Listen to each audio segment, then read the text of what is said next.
Here is how to delete your YouTube channel permanently. So first, you need to go ahead and access YouTube Studio. Before that, you can go to youtube.com, log into your specific account, click on your profile picture icon in the top right corner and select YouTube Studio option. You can also go to studio.youtube.com and log into your specific account.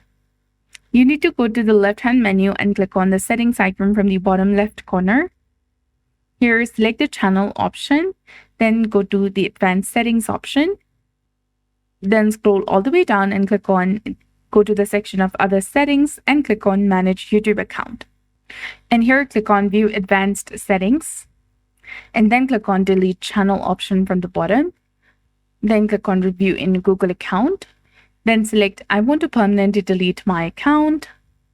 Check these boxes and click on delete my content and follow the on-screen instructions to do so.